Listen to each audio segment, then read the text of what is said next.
तत्र तत्र जगत गुरु। हे गोविंद, विपत्ति में आपकी याद हमेशा बनी रहती है, इसलिए मुझे विपत्ति दे दो। कन्हैया कहते हैं जीवन में दुख के सिवा तुमने झेला ही क्या है, अब भी दुख मांगती हो, मैं और दुख तुम्हें नहीं दे सकता। बोले ना, मुझे दुख ही दे दो। कन्हैया कहते सुख मांग लो। बोले ना, सुख मुझे नहीं चाहिए। क्यों?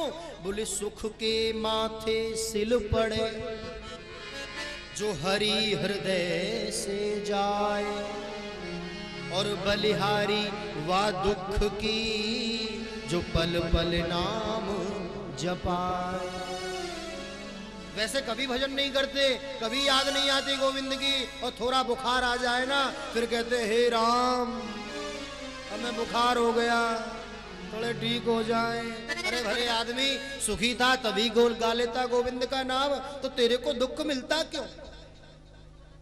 हमारी सबसे बड़ी कमी कि जब हम सुखी होते हैं तो संसार की ओर हमारा मन मुड़ जाता है, और जब दुखी होते हैं तब हमें गोविंद की याद आती है। इसलिए कहती है माता, बोले मुझे तो दुख दे दो, केवल दुख दे दो। कन्हैया ने कहा अब मैं आपको दुख नहीं दे सकता। कन्हैया ने सबको आश्वासन दिया, सबको कुछ ना कुछ प्रदान किया। गोविंद वहां से प्रस्थान कर गए हैं। समय व्यतीत हुआ, उत्तरा के गर्भस्थ शिशु ने जन्म लिया है, और जन्म लेते ही आसन लगा के बैठ गया। बोलो राधे राधे। बड़े बड़े विद्वान वेदज्ञ ब्राह्मण आए, सबसे पूछा ये कैसा बालक है, जन्म लेते ही आसन लगा के बैठ गया। तो उसी उत्सव में श्री वेद व्यास जी भी आए थे। व्यास जी ने इस बालक के सिर पर हाथ घुमाया और इसका नाम रख दिया परीक्षित। क्या नाम रखा? परीक्षित। नामकरण संस्कार हुआ। समय गोविंद भी आए थे इस उत्सव में, और फिर अर्जुन को साथ लेके पुनः द्वारिकापुरी गए हैं। अर्जुन के देखते देखते द्वारिका में जितने यदुवंशी हैं उन सबका संहार हुआ है, और अर्जुन के देखते देखते गोविंद धराधाम से प्रस्थान कर गए। बोलो गोविंद भगवान की जय। अर्जुन दुखी होकर लौटकर आए, और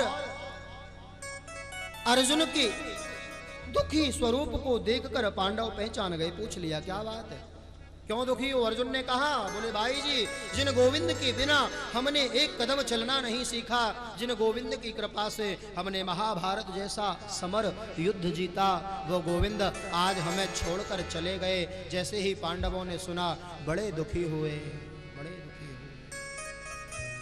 मन में विचार करते हैं जब कन्हैया ही नहीं रहे तो हम रहकर क्या करेंगे, हमें भी नहीं रहना।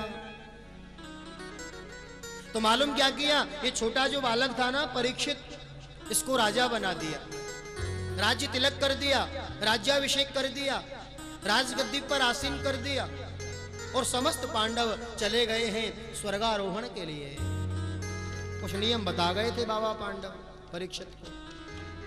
बेटा अतिथि का सत्कार करना, अतिथि देवो भव। किसी गाय पर, किसी गौवंश पर कोई अत्याचार हो रहा हो तो उसको सहन मत करना, संत का कभी अपमान मत करना, और यदि शत्रु भी शरण में आ जाए तो उसको क्षमा कर देना। कुछ नियम बताकर चले गए। बाबा पांडव स्वर्गारोहण के लिए कहते हैं कि सशरीर स्वर्ग केवल धर्मराज युधिष्ठिर ही पहुंचे हैं, समस्त पांडवों का पतन मार्ग में हुआ है। इधर यह जो परीक्षित हैं धीरे धीरे बड़े हुए। प्रेम से बोलो राधे राधे। कहते हैं कि परीक्षित के राज्य में लोग अपने घरों में ताला नहीं लगाते थे। परीक्षित के राज्य में गौ माता स्वयं दूध देती थी। एक दिन की बात, परीक्षित अपने राज्य में भ्रमण कर रहे थे तो एक गौ माता और बैल का संवाद श्रवण किया। जो बैल है वह धर्म रूपी बैल है, 3 पैर उसके कटे हैं, 1 पैर पर खड़ा है। बोलो राधे राधे। और गाय रूपी पृथ्वी रुदन कर रही है। दोनों का संवाद सुन रहे थे परीक्षित। एक वृक्ष के पीछे खड़े होकर उसी समय एक काला काला पुरुष प्रकट हुआ, हाथ में खड्ग लेकर उस धर्म रूपी बैल के उस चौथे पैर को भी काटने के लिए उद्यत हुआ ना। राजा सामने आ गए। क्या करते हो? मेरे राज्य में गौवंश को प्रताड़ित करते हो, मैं तुम्हें दंड दूंगा। और तुम हो कौन, यहां कैसे आए? उसने अपना परिचय बताया कि मेरा नाम है कलियुग, मैं कली हूं। कलियुग हो तुम? बोले हाँ। अरे मेरे राज्य में तुम्हारा क्या काम? जाओ, रिटर्न हो जाओ, चले जाओ। बोले मैं रिटर्न नहीं हो सकता, मेरा तो टर्न है। सतयुग, त्रेता, द्वापर, कलियुग। सतयुग गया तो त्रेता आया, त्रेता गया तो द्वापर आया, और द्वापर गया तो मुझको तो आना ही है, इसलिए मैं वापस नहीं हो सकता। लेकिन राजन, आपके चरणों में विनती है, कुछ स्थान मुझे दे दो जो मैं यहाँ प्रेम से निवास करूं। कुछ ऐसे स्थान दे दो। और राजा के मन में दया आ गई और राजा ने कहा कि चलो, ऐसी बात है तो हम तुम्हें 4 स्थान देते हैं। ध्यान से सुनना। कलियुग को राजा परीक्षित ने अपने राज्य में 4 स्थान दिए। कौन कौन से? कि द्यूतम पानम स्त्रिया सूना, यत्रास धर्म चतुर्विधा, यत्रास धर्म चतुर्विधा। द्यूतम, द्यूत का अर्थ होता है जुआ, जुआ खेलना। जहां लोग जुआ खेलते हैं, ताश पत्ते खेलते हैं, वहां कपट के रूप में कलयुग निवास करता है। पहला स्थान। दूसरा स्थान पानम, जहां लोग मदिरा का पान करते हैं। जहां लोग मदिरा का पान करते हैं वहां कुत्सित मत्त के रूप में कलयुग निवास करता है। तीसरा स्थान दिया स्त्रिया, जहां लोग परस्त्री गमन करते हैं कुत्सित काम के रूप में, वहां कली निवास करता है। चौथा स्थान दिया सूना, जहां लोग जीवों की हिंसा करते हैं। अपने शरीर को हष्ट पुष्ट बलिष्ठ बनाने के लिए सुंदर सुंदर जीवों को मारकर भून कर पा जाते हैं। 4 स्थान दिए। लेकिन कलियुग ने सोचा, बोले ये चारों स्थान तो बड़े गंदे हैं। अब राजा के राज्य में ना तो कोई जुआ खेलता है, ना कोई मदिरा का पान करता है, ना कोई परस्त्री गमन करता है, ना कोई जीवों की हिंसा करता है। अब राजा के राज्य में रहकर अपना प्रभाव नहीं दिखाया तो बेकार है। तो पुनश्च याचमानाय जात रूप मदात प्रभो, ततो नृतम रजो कामम, रजो वैरम च पंचमम। कलियुग कहता है राजन, चारों स्थान बड़े गंदे हैं। अरे एक अच्छा सा स्थान दे दो तो हम भी सिर उठा के जिएंगे। राजा को दया आ गई, कह दिया कि जाओ, सुवर्ण में तुम्हारा वास होगा। और जैसे ही कहा कि सुवर्ण में वास होगा, राजा ने मुकुट पहना हुआ था सोने का। प्रेम से बोलो राधे राधे। कलियुग ने सूक्ष्म रूप धारण किया, उस स्वर्ण के मुकुट में होकर राजा के मस्तिष्क में प्रवेश कर गया। कली राजा की मति प्रभावित हो गई। वहां से आगे आया, एक ऋषि के आश्रम पर पहुंचा है। समीक ऋषि समाधिस्थ बैठे हैं, समाधि में तल्लीन है।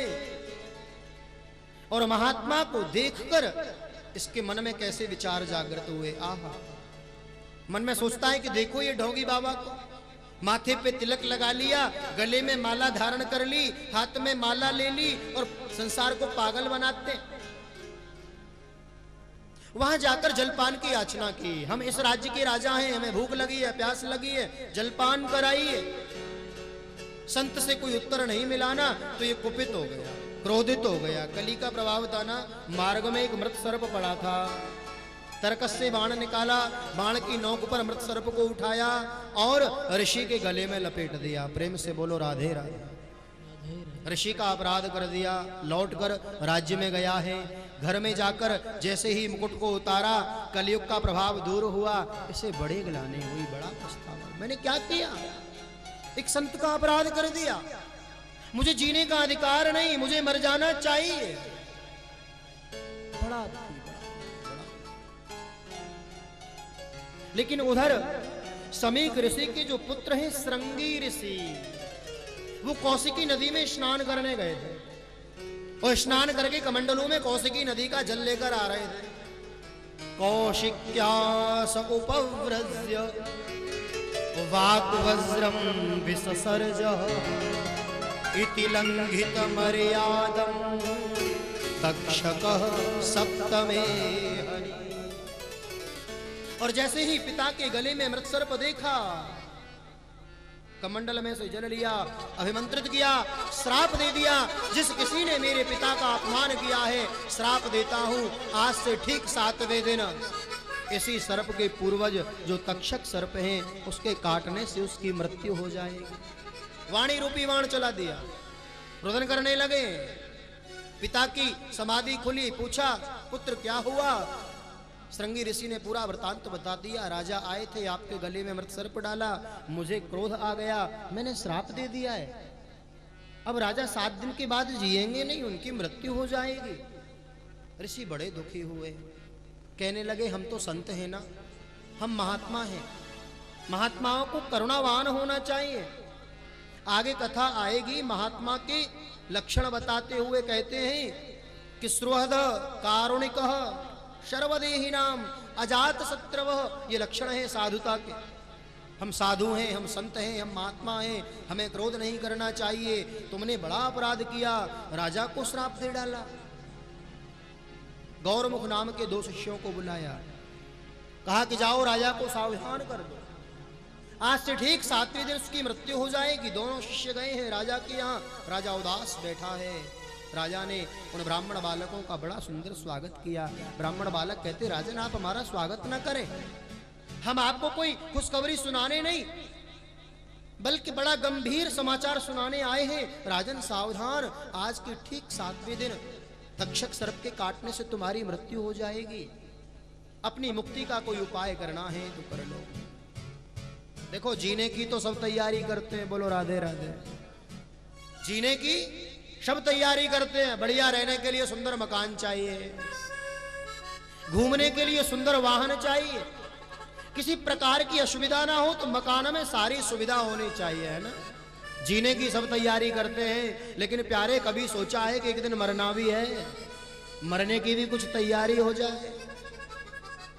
ये विचार जिस दिन आ जाएगा ना कि 2 बातन को याद रख, जो चाहत निज कल्याण, नारायण एक मौत को दूजे श्री भगवान। हम यदि ये बात ध्यान में रखें कि मैं मरूंगा, मैं मरूंगा, मैं मरूंगा, तो हमसे कभी पाप कर्म होगा नहीं। हमसे पाप कब होता है? जब हम भूल जाते हैं कि हमें मरना भी है। हम सोचते हैं हम नहीं मरेंगे, बड़े बड़े उपाय करते हैं बचने के लिए, लेकिन प्यारे मरना तो पड़ता है। ये अटल सत्य है, मृत्यु अटल सत्य है, मरना सबको है, जीने की तैयारी सब करते हैं। आओ कुछ मरने की तैयारी हो जाए।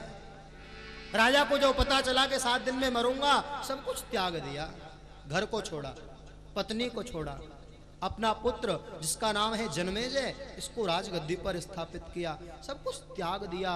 त्याग के कल कल निनाद करती पावन अलखनंदा माँ भागीरथी गंगा मैया के किनारे अनशन लेकर बैठे हैं, सब कुछ त्याग कर। ऋषि मुनियों को पता चला, संत महात्माओं को पता चला, बड़े बड़े ऋषि महात्मा मुनिजन आए, सबसे एक ही प्रश्न करते हैं, गुरुदेव जिसकी मृत्यु जल्दी होने वाली हो उसे क्या करना चाहिए?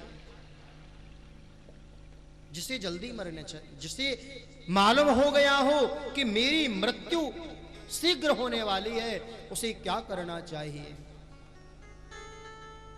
कोई ऋषि जवाब नहीं देता, कोई महात्मा जवाब नहीं देता। मालूम क्यों? उस ऋषि मंडली में ना भृगु वशिष्ठ चवन सरिदवान अरिष्ट नेमि भृगु अंगिराश्च, बड़े बड़े ऋषि मुनि,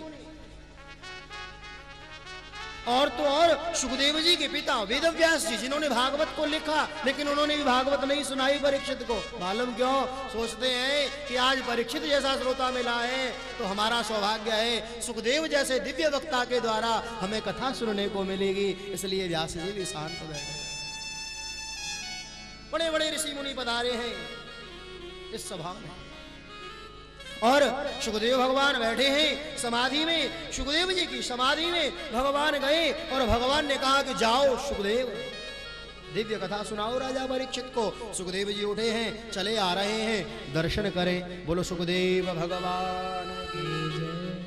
कि तत्राभवद भगवान व्यासपुत्रः यद्रक्षया गामटमानोऽनपेक्षा अलक्षलिंगो निजलाभतुष्टो व्रतश्च बालैः अवधूत वेश। बाल स्वरूप है लेकिन अवधूत जैसा वेश है। प्रलंब बाहो, लंबी लंबी आजान बाहो। नव कंज लोचन, बड़ी बड़ी आंखें, चौड़ा वक्षस्थल। और आयु कितनी है? बोले तम द्वयष्ट वर्षम, 2 बार 8, 8 दूनी 16, ऐसे इतने 16 वर्ष की आयु सुखदेव भगवान की। तम द्वयष्ट वर्षम सुकुमार पाद करोरवाह्यम सुकपोलगात्। ऐसे सुखदेव भगवान का जब दर्शन किया समस्त ऋषि मुनियों के साथ राजा परीक्षित ने प्रणाम किया। बोलो सुखदेव भगवान की जय। सुखदेव स्वामी की जय। जय श्री राधे। मालूम, गंगा किनारे राजा ने गद्दी बनाई थी, व्यास गद्दी, और जितने ऋषि मुनि आ रहे थे सब गद्दी से दूर हट रहे थे। हम नहीं बैठे, हम नहीं बैठे, हम नहीं बैठे। और जैसे ही सुखदेव जी आए ना, उनसे कहना नहीं पड़ा कि आप यहाँ बैठो। आए और आते ही गद्दी को उन्होंने आसीन किया और सुखदेव भगवान का पंचोपचार से पूजन किया है राजा परीक्षित ने। और प्रश्न कर दिया कि अतः प्रक्षामि संसिद्धि योगिनां परमं गुरु पुरुषस्येह यत् कार्यं म्रियमाणस्य सर्वथा। और इस प्रश्न के द्वारा श्रीमद् भागवत का प्रथम स्कंद यहाँ विश्राम होता है। प्रथम पुष्प भागवत भगवान के चरणों में अर्पित। बोलो भागवत भगवान की जय। प्रथम स्कंद में 19 अध्याय, प्रथम स्कंद का विश्राम।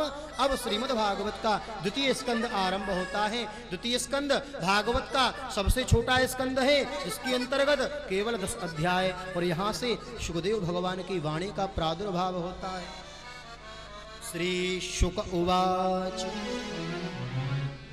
वरीयाने सते प्रश्नः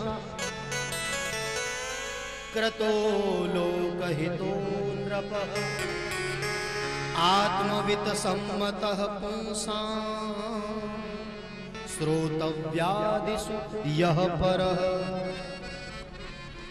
राजन, तुम्हारा प्रश्न बड़ा ही श्रेष्ठ है और इस प्रश्न के जवाब से केवल तुम्हारा कल्याण नहीं होगा।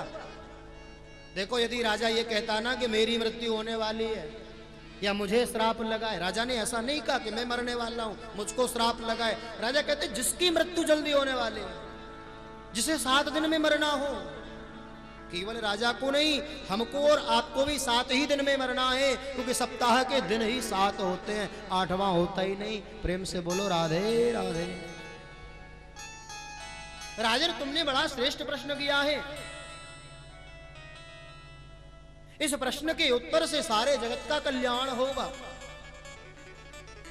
जिसे पता चल जाए कि मुझे जल्दी मरना है, उसको बस एक ही काम करना चाहिए कि श्वास श्वास पर कृष्ण भज, वृथा श्वास मत खोए, ना जाने या श्वास को आवन होए न होए।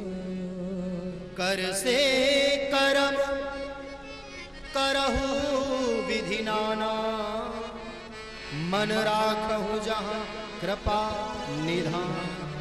हाथों से कोई काम करते रहो और मन में गोविंद का नाम लेते रहो। हाथों से झाड़ू लगाओ, मुख में गोविंद का नाम लेते रहो। हाथों से भोजन पकाओ, मुख में गोविंद का नाम लेते रहो। प्यारे, हमेशा दिन भर रात भर गोविंद का नाम लोगे ना तो न जाने कब बुलावा आ जाए। और यदि अंतिम समय गोविंद का नाम हमारे मुख में आ गया ना तो कल्याण हो जाएगा। मन राखो जहाँ कृपा निधान। राजा ने कहा गुरुदेव, मन की गति बड़ी तीव्र है, मन बड़ा चंचल है, इस मन को वश में कैसे किया जाए? सुखदेव भगवान कहते हैं कि मन को वश में करने के 4 उपाय हैं, और वो जो 4 उपाय हैं ना, वो यहां आपको कल बताए जाएंगे। प्रेम से बोलो राधे राधे। राधे राधे। हमारे मध्य में विद्वान ब्राह्मण पधारे हुए हैं, मैं नाम से तो परिचित नहीं हूं, तो इनका कुछ संबोधन, उसके बाद 2 मिनट भगवान नाम संकीर्तन। और एक विशेष बात, कल से जो कथा का समय होगा ना, कल से कथा का समय होगा 12:30 बजे से सायं 4 बजे तक, क्योंकि ये बाहर से बेचारे आए हुए हैं, इनको गोवर्धन भी जाना है, बरसाने भी जाना है। शाम को कह रहे थे, बोले महाराज जी 5 बजे तक आप कथा सुनाओगे और फिर 6 बजे तक हम फ्री होंगे, और फिर तो अंधेरा हो जाता है, हम तो कहीं जा ही नहीं पाएंगे। हमने कहा आपकी भी व्यवस्था की जाएगी। कल से कथा 12:30 बजे से सायं 4 बजे तक। प्रेम से बोलो राधे राधे। वंदे नंद सुतम देवम वंदे श्री वृषभानुजा वृंदावनम गोवर्धनम वंदे ब्रजवसुंधरा मुनीन्द्र वृंद वंदते त्रिलोक शोक हारिणी प्रसन्न वक्त्र पंकजे निकुंज भूविलासिनी ब्रजेंद्र भानु नंदिनी ब्रजेंद्र सूनु संगते कदा करिष्यसि मां कृपा कटाक्ष भजन कदा करिष्यसि मां कृपा कटाक्ष भजन। आज परम सौभाग्य का अवसर आया है। हमारे श्री ब्रह्म विद्या संस्कृत महाविद्यालय के प्राचार्य डॉक्टर रिपसूदन जी शास्त्री बड़ी कृपा करके श्री ब्रह्म विद्या संस्कृत महाविद्यालय के प्राचार्य डॉक्टर रिपसूदन जी शास्त्री आज पधारे हैं। मेरा रोम रोम हर्षित हो रहा है। ये बालक आप ही का है, शरीर भी अपना नहीं है। मैं इस शरीर के विषय में केवल 2 शब्द कहूंगा। आदमी का जिस्म क्या है जिस पसैदा है जहां, एक मिट्टी की इमारत एक मिट्टी का मकान। ये खून का गारा बनाया, खून का गारा बनाया, ईंट जिसमें हड्डियां, चंद सांसों पर खड़ा है ये ख्याले आसमां। ये काल की घनघोर आंधी अरे जब इसे टकराएगी, अरे टूट करके ये इमारत खाक में मिल जाएगी। आज बड़ा सौभाग्य का समय आया श्रीधाम वृंदावन में। आप संतों की कृपा से देखिए, संत की कृपा परम आवश्यक है, और गृहस्थों में संत होते हैं। हमारे ब्यासी के गुरुजी श्री करुणा शंकर जी, जिन्होंने ब्यासी को अध्ययन कराया है, मैं नम्र निवेदन करूंगा श्री करुणा शंकर जी गुरुजी, ब्यासी के गुरुजी यहाँ पधारें। मैं आपको बताता हूँ, आग लगी संसार में और झरझर परत अंगार, और ये संत न होते जगत में तो जर जातो संसार। संतों की ये महिमा है। मेरा तो शरीर भी नहीं है, आज मेरा रोम रोम हर्षित हो रहा है। इस बालक की कथा में आज श्रवण कर रहा हूं श्रीधाम वृंदावन में।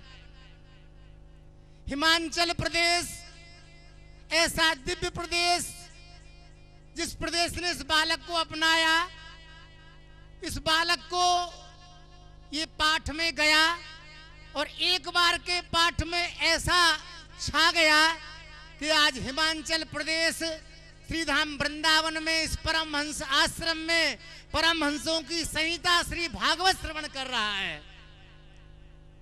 ऐसा प्रदेश डॉक्टर साहब से भी मैं प्रार्थना करूंगा, डॉक्टर साहब यहां मंच पर आ जाएं। ये डॉक्टर साहब जो हैं ये कोई सामान्य विभूति नहीं है। मैं तो ये कहता हूं कि इसके पिताजी साक्षात यही हैं।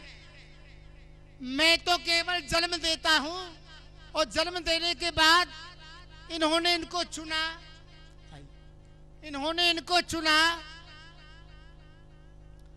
और व्यास जी केवल भागवत अष्टोत्तर सत में गए थे और वहां इनका पाठ श्रवण करके और डॉक्टर साहब ने कहा कि मैं कथा तो बहुत कर चुका, मेरा जीवन व्यतीत हो रहा है कथा करते करते, लेकिन मैंने पाठ ऐसा श्रवण नहीं किया। पाठ के कराने वाले श्रीधाम वृंदावन में ही नहीं, मैं कहता हूं कि आज आगरा मंडल का विश्व में भी ऐसा विद्वान ऋषुदन जी शास्त्री एवं करुणा शंकर जी।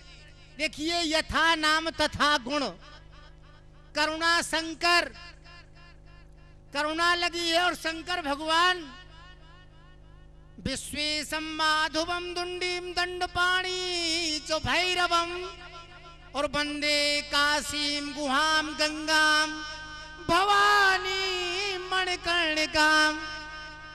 ऐसे करुणा शंकर जी ने आज इस बालक को मंच पर बिठाने का अधिकारी बना दिया।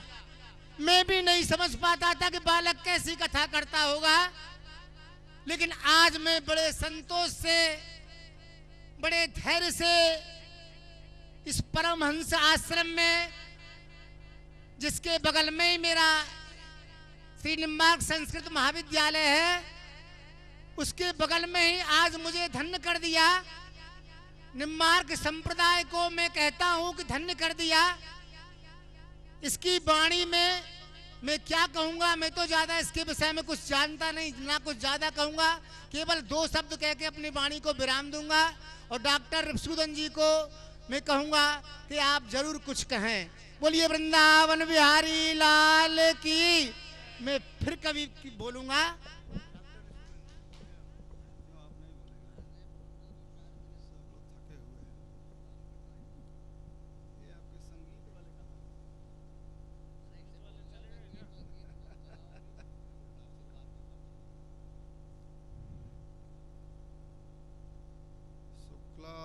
ब्रह्म विचार सार परमां माद्यां जगद व्यापिनीं वीणा पुस्तकधारिणीं अभयदां जाड्यान्धकारापहां हस्ते स्फाटिकमालिकां विदधतीं पद्मासने संस्थितां वन्दे तां परमेश्वरीं भगवतीं बुद्धिप्रदां शारदाम् सच्चिदानन्दरूपाय विश्वोत्पत्त्यादिहेतवे तापत्रयविनाशाय श्रीकृष्णाय वयं नमः। मंच पर उपस्थित विद्वत्गण